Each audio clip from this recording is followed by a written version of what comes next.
Hello, good evening. Let me know po if clear po ako on your end, type C. Type U naman po if unclear.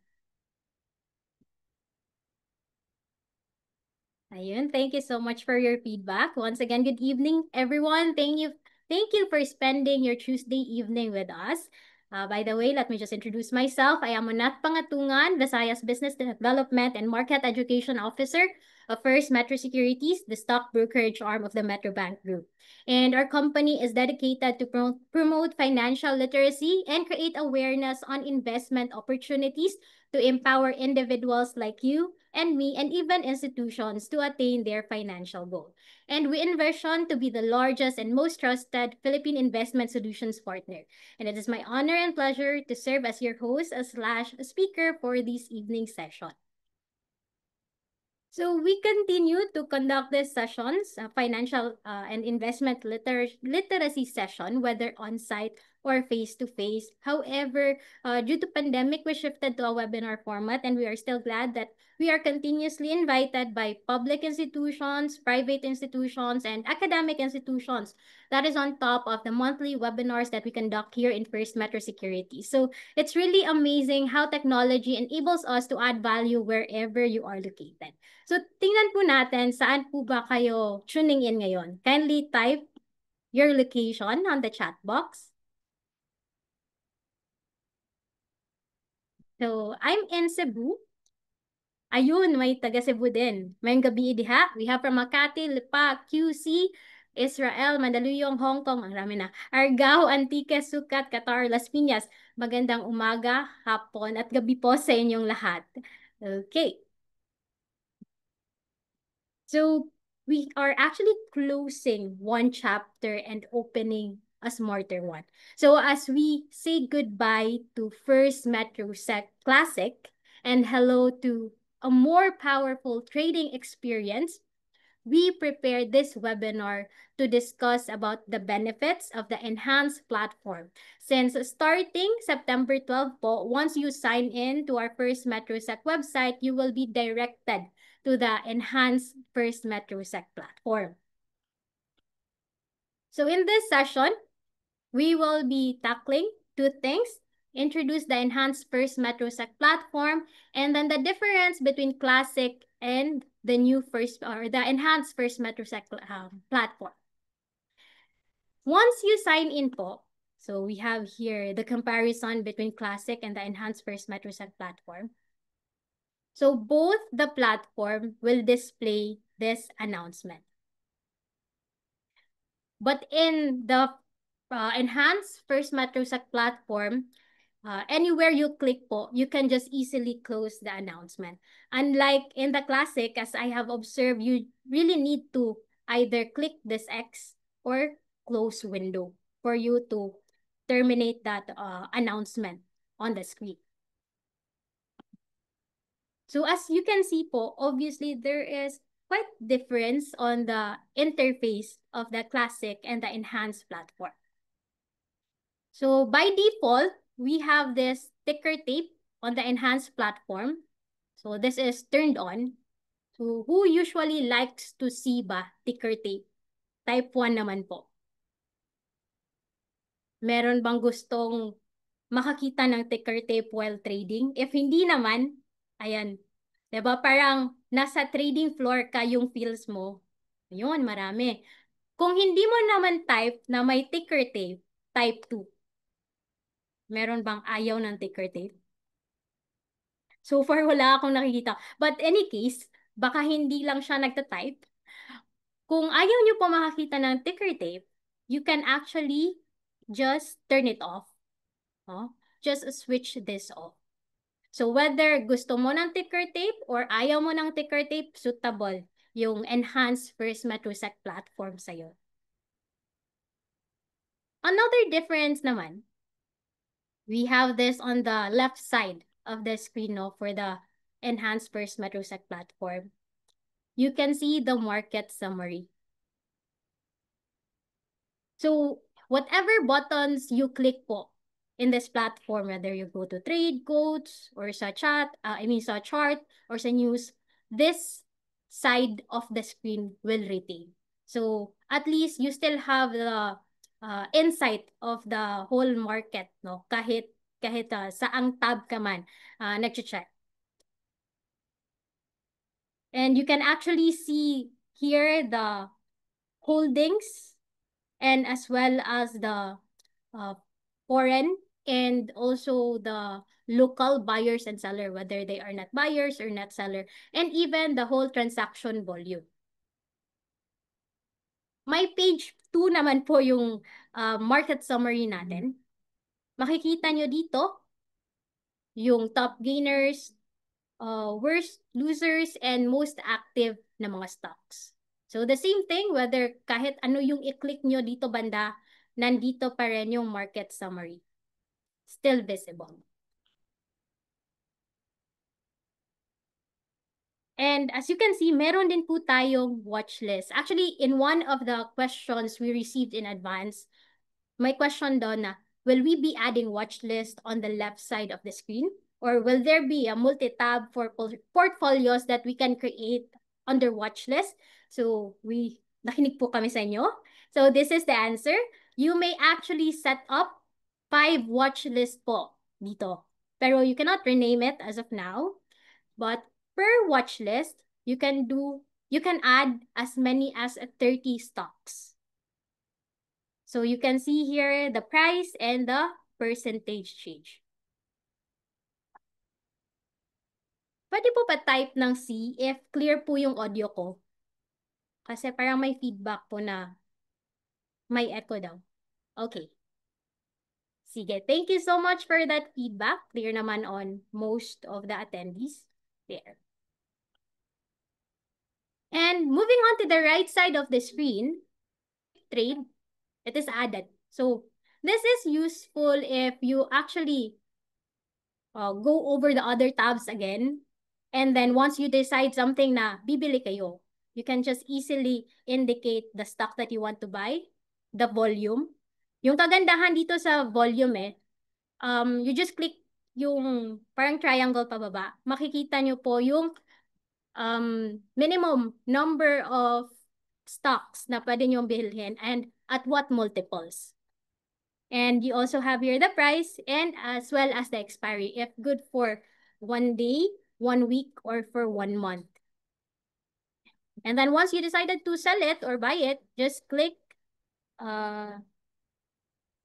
this buy and then indicate your password.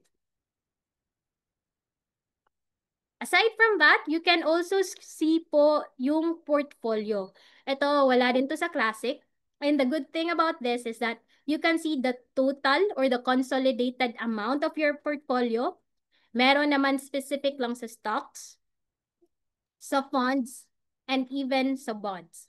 The same thing whenever you go to other parts of the website, this quick trade and as well as the portfolio tab will retain. However, if ayaw nyo naman po na meron siya dyan by default, you can actually choose to eliminate that. Just click the right strip. Ay, eto po. Okay, so there. Before, yung accounts sa Classic, makikita nyo yung frequently asked questions, announcement, and as well as yung dito, contact us. But with the enhanced platform, it is now under the account tab where you can actually see in just one screen po here. Information about the deposit or funding, your withdrawal request, here, the corporate action, if there are offerings na IPO, initial public offering, follow-on offering, SRO, and tender offer. So if you want to check details on this, click nyo lang dito, tapos may lalabas na mga stocks na nag-o-offer ng IPO, SOO, SRO, FOO. And then if you want to decide na mag-avail kayo, just click view on this side po. And then you need to key in your password there. And then we also receive another question, no? Is this upgrade going to make statement account available? So yes, we have this report na portion. You just need to click the statement. So again, click accounts, statement, and then there will be another screen po that will reflect. You can actually choose to download your statement of account, debit memo, credit memo, invoice, and trade confirmation up to 1 year. So, of course, the document is password protected. Once you download it, for you to open your file, you need to indicate the birth date. Na, yung format is DD, and then a 4-digit for the year. And on the same page, no, you can just click back. The same screen pa rin, hindi siya mag-change. And as well as account instructions, yung mga previous na mga account instructions nyo, withdrawal request, or buy and sell of the stocks, makikita nyo din po dyan. Here, moving on the chart tab, dito po sa Classic, yung platform magre-reflect lang is static chart. While dito sa enhanced na platform, this will display the dynamic chart. So yung kaibahan po nito, once you put your mouse po dito or any of the graph, magre-reflect po yung data dito. Whereas, sa static, wala po siyang ganyang data.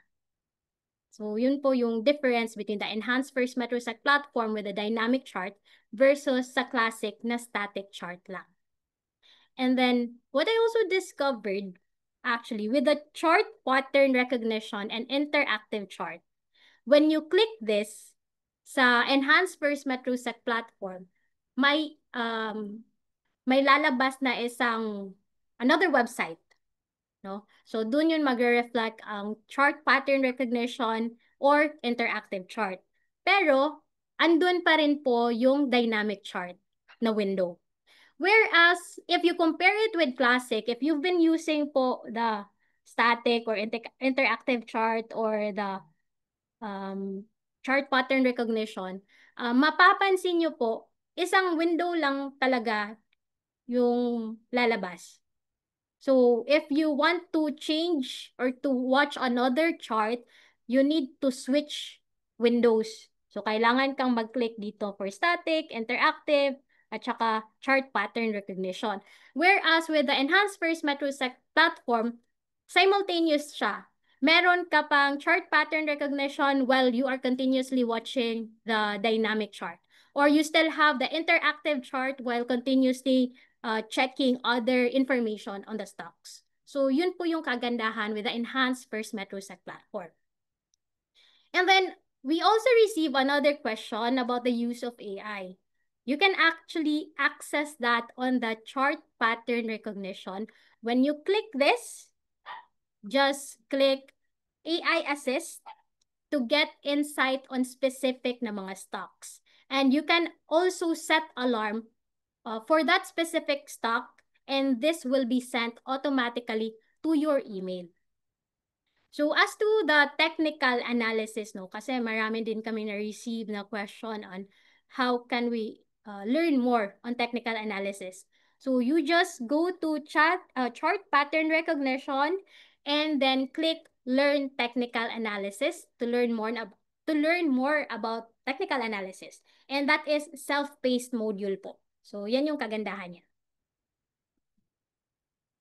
Here, for the research tab, compare nyo po dito sa classic and enhanced platform. You don't have summary of the valuation, yung market capitalization, even consensus target, consensus rating, and the profile of the company. Dito, sa classic, parang kulang yung information. Kailangan mo siyang i-switch pa to valuation, financials, dividend history, and company news. Whereas dito, sa isang tab lang, just click company, indicate the ticker code, may makukuha ka ng data. But if you want talaga na specific for valuation, click mo lang to, financials. Quite similar siya with the classic, but the good thing about the enhanced platform is you can also download din po the data So, supposed to be, meron kayong makikita. Ito, sorry.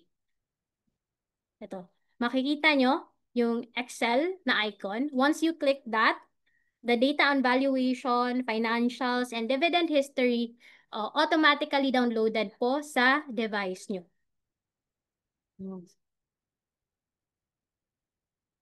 And if you can actually observe po, whenever you check whether summary up to disclosure, this information, no, consensus target, consensus rating, and as well as information about the company, nagre-retain pa rin siya. And then we have this the research button, which is specific for First Metro Sec na research tab. When you click the FMS report, ito kasi, either you choose company report or the stock screen or the all reports.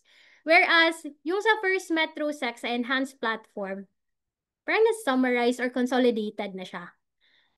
So, you have all the latest report, whether trader's playbook, if you are actively trading, you have daily report, you want guidance for the trading for the day, report for the week, no, yung blueprint namin, and then on a monthly basis, we release this stock screen report. We have received a question if my dividend tracker ba kami. You can actually download our stock screen report. Meron po kaming screener na under Yield Seeker. So you may refer to that. We are releasing parang top 5 po of the companies na nagbibigay ng high yield. And then aside from that, we do also have Consensus Corner, technical analysis, and company reports. And these other reports, these are being contributed by our fund partners. But if you want naman specific lang to companies, just click this company report and all reports. This one, about similar lang din siya with the classic. Yung difference lang talaga dito is organized in one screen yung all of the latest na research report.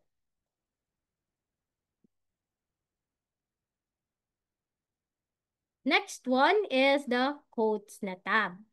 Here po, for the classic, we do have multiple bids, pero nakikita nyo po, up to 6 lang na stocks ang available.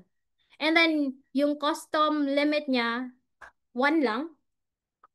Unlike dito, sa Enhanced First MetroSec platform, pwede siya up to 30.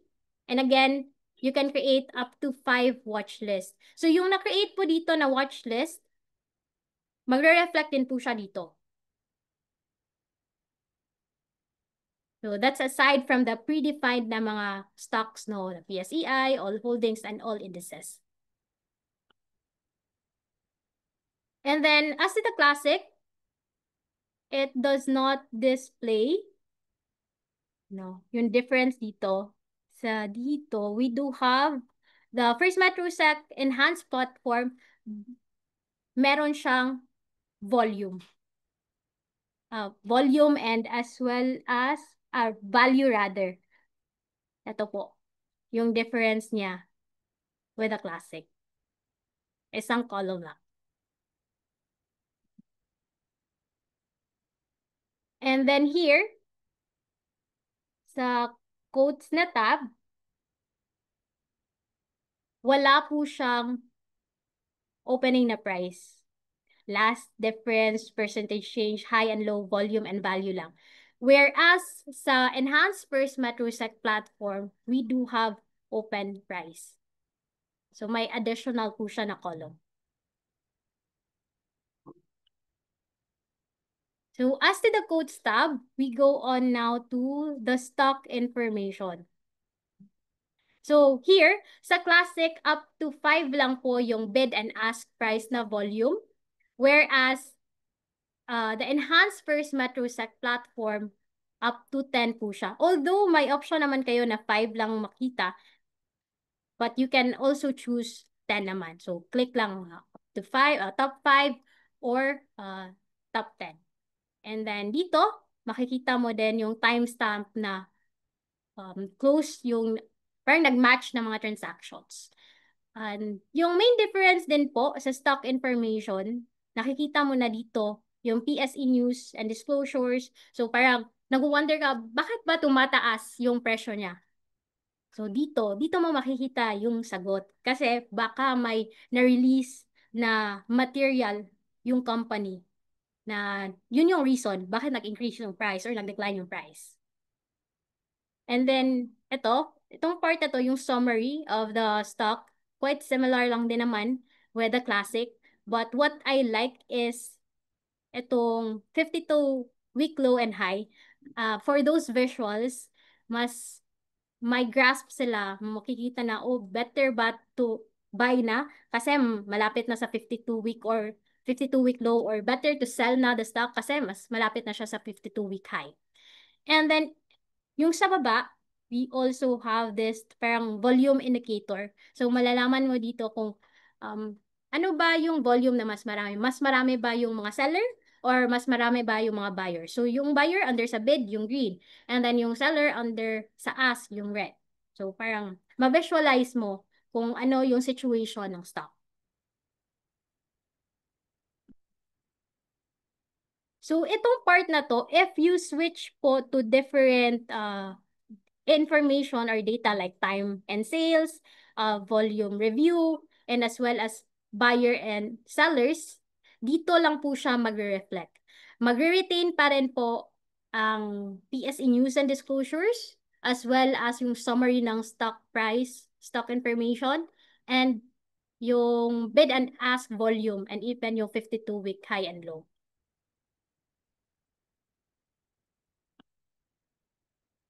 And additional information on the broker rankings. Ito, 4 lang yung information provided. We have the total value, the bought and sold, and as well as the net value. Whereas dito sa Enhanced First Metrosec platform, we have 2, 4, 6, 8 information included.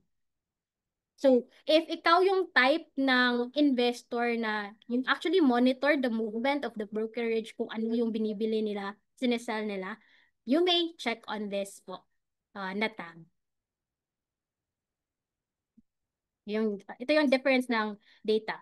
The bulk, the sold, the number of trades, and as well as the weight of the transaction. Another information is in terms of the broker activity. Dito sa Classic, you can only see the bought and sold. However, dito po sa Enhanced platform, pag, again, minomonitor nyo yung broker activity, mas may grasp kayo sa movement ng broker. Kasi aside from the buyer, the stocks that being bought and sold, ito din, yung ano yung mga stocks na nagmamatch sa kanilang activity and their total transaction volume.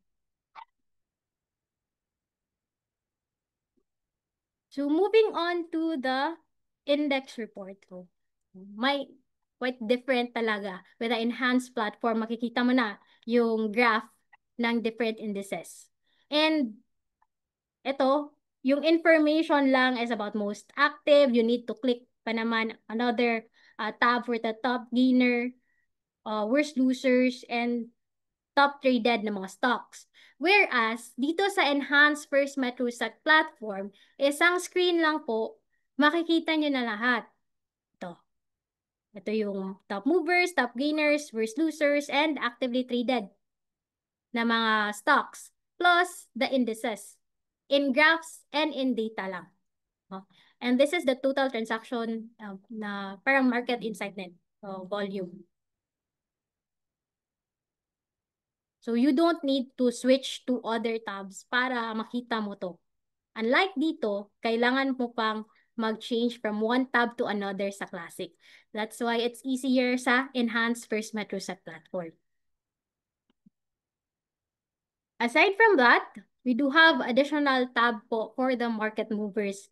So ito, if you remember the previous na slide, ang ang screen na to is already na-summarize na siya sa isang screen ng enhanced platform. Ito siya. Yung sa classic, need ka pa mag-switch to another na tab. And then we have additional po na tab with the enhanced platform. We call it index movers. So, at least dito, ma-identify mo kung ano yung mga stocks under PSEI ang moving in terms po ba ng market capitalization nila, yung movement ng price nila, and the average price of the stock. Here naman po, on the trade tab, so makikita nyo dito, up to 5 lang na bid and ask for the classic. And only one type of transaction lang yung pwede nyong gamitin, which is the limit. Whereas the enhanced First MetroSec platform po, you can actually choose na makita up to 10 bid and ask na volume, and even yung timestamp na transaction, makikita nyo dito. So, ito, quite similar lang naman dito sa Classic. But the main difference is top 10 and as well as timestamp. Tapos, yung different na orders, whether limit, stop, or limit if touch.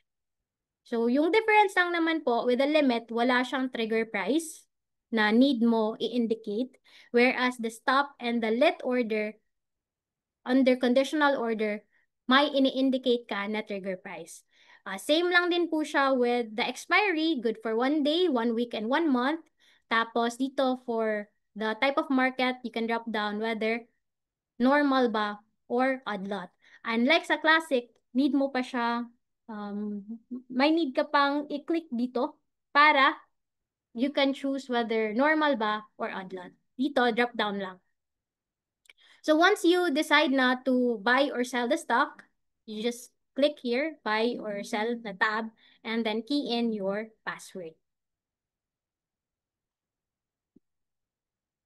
Next one is yung portfolio na tab.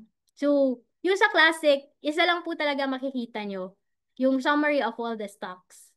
Whereas, sa Enhanced First MetroSec platform, you can see your stocks, funds, and as well as bonds. And you have 4 options to watch. Whether you want it lang na listed, ito lang i-click nyo.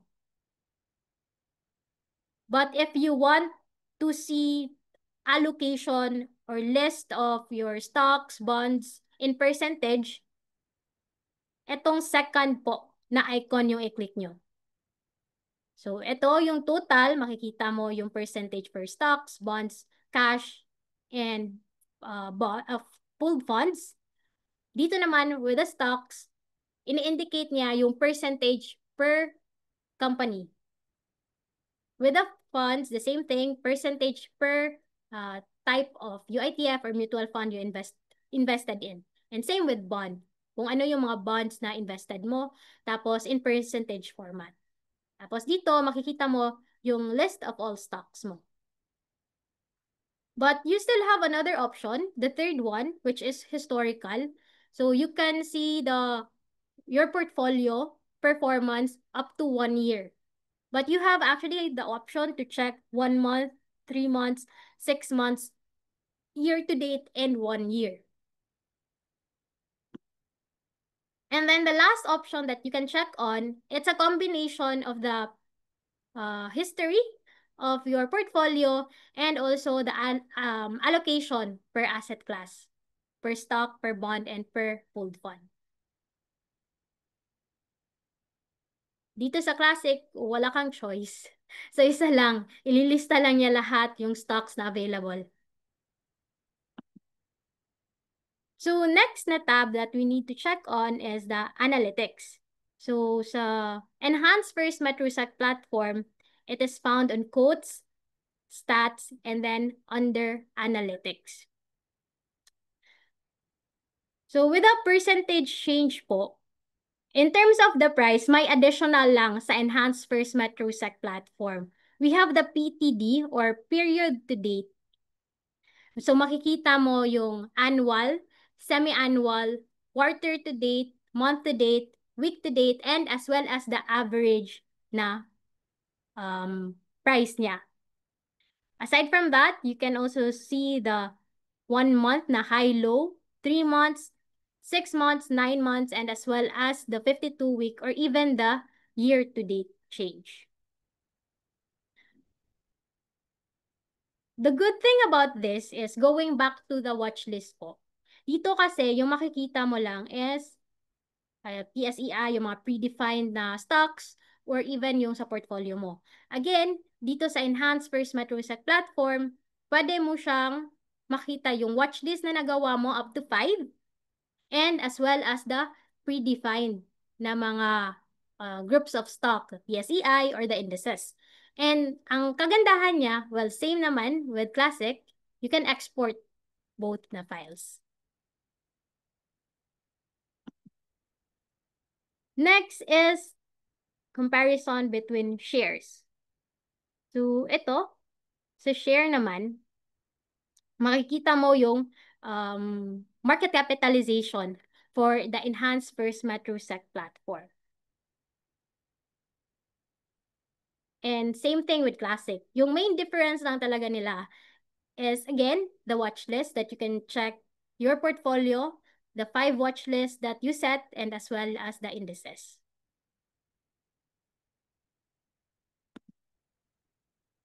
Next is the technical insight.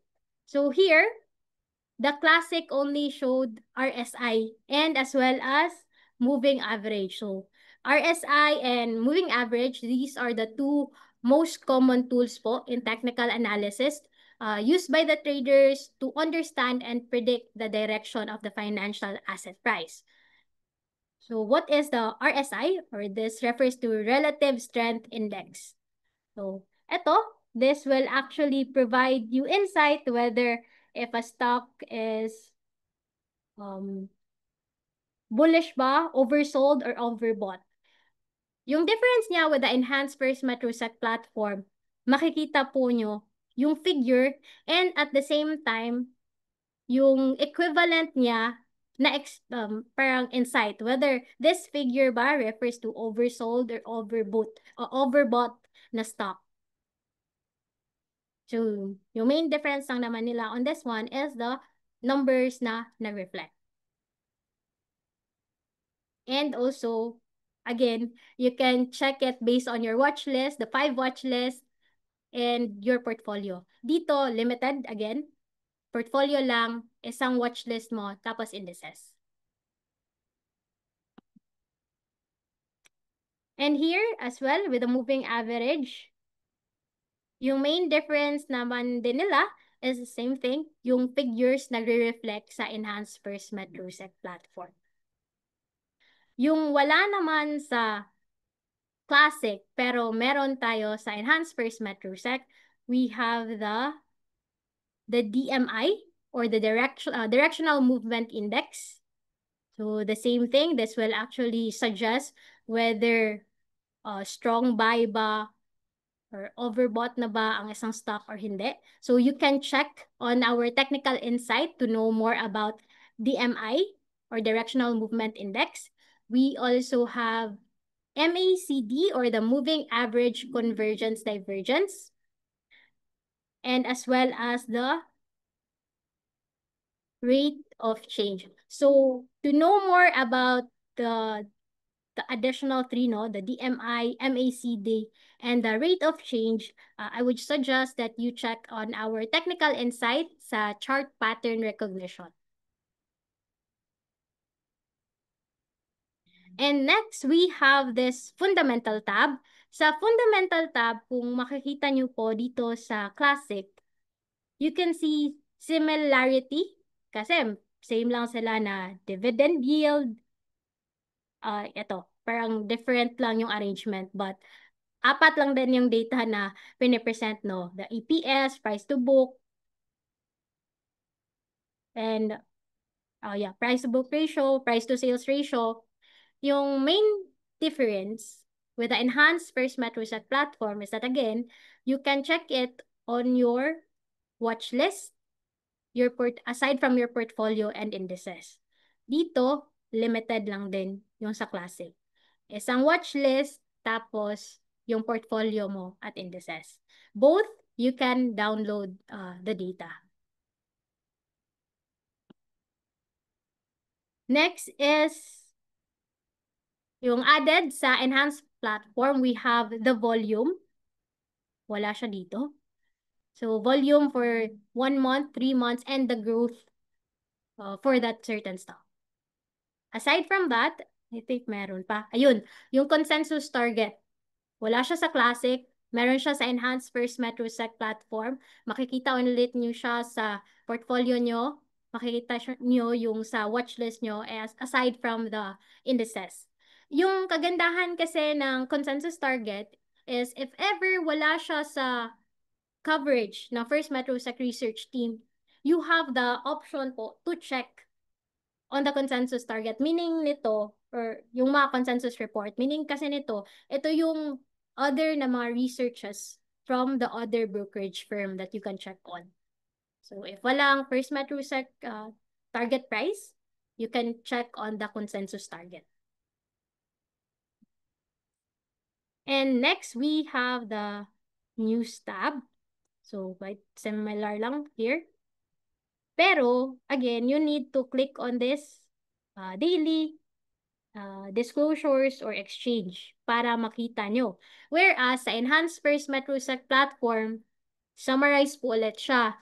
Yung PSE news at saka disclosure, dito niya na makikita. If we have First MetroSec na announcement or posted sa X, dito din siya magre-reflect. At yung main difference din naman with the First MetroSec na enhanced platform, kaya wala na akong makompare, wala kasing funds tab na yung Classic. Whereas the enhanced First MetroSec platform, you just need to click the fund tab. So with this, madadivert ka na sa FundSmart namin na platform. You can have access to our 131 pooled funds available through our fund partners, no? Atram, BPI Wealth, we have FAMI, Manulife, PhilEquity, and Sun Life. So if ever first time nyo po mag-access ng FundSmart sa Enhanced First MetroSec platform, please click ito, update the risk profile. So may 6 to 7 questions kayong need ma-answer. Tapos, after that, it will reflect the suggested na funds suitable for you based on your investor's profile. Kung paano nyo in-answer each of the questions. So, under the funds tab, may makikita kayong 3 tabs po. We have description. So, information lang about the funds in terms of is it UITF ba, mutual fund, ano yung asset class nila, either money market, bonds, equity, or balance, yung currency, and as well as the fund size or the when yung nag-start or inception date ng fund. The second tab is the performance. You can see here the net asset value or the price of the fund and as well as the changes of the NAV, no? They change year to date, past 1 year, 3 years, 5 years, and as well as the standard deviation and the Sharpe ratio. So yung sa standard deviation, malalaman nyo po kung gaano ba ka volatile yung isang fund. So kung ikaw ay isang aggressive type of investor, yung parang mas suitable sa iyo is higher standard deviation.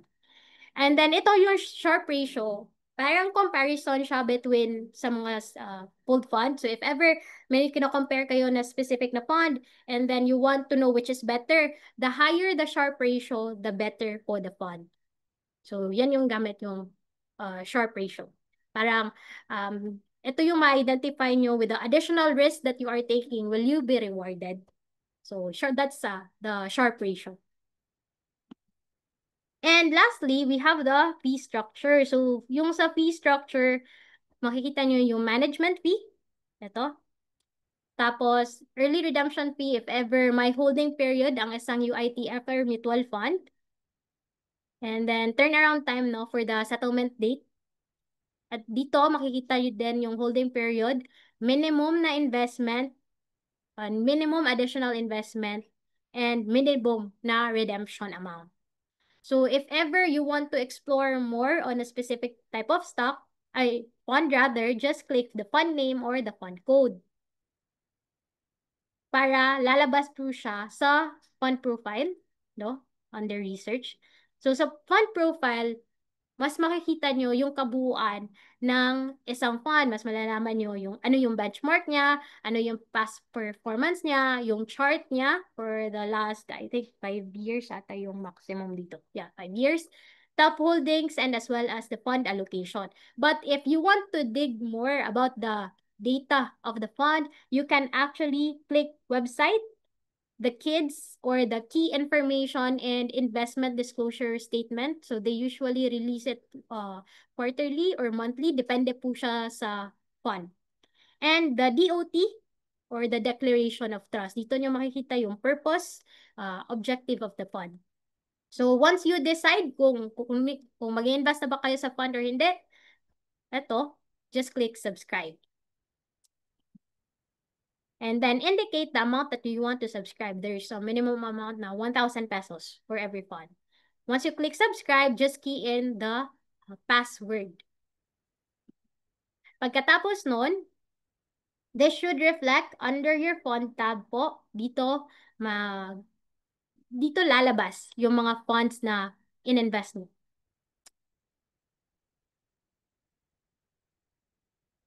So I think that's it for the comparison between the classic and the enhanced platform. So if you are thinking, maganda na pala yung enhanced platform, I want to consolidate all my stocks or my holdings to First Metrosec, you may want to consider transferring from one brokerage to First Metrosec. Just fill out a stock transfer in na form, and then you just need to submit it to our customer service.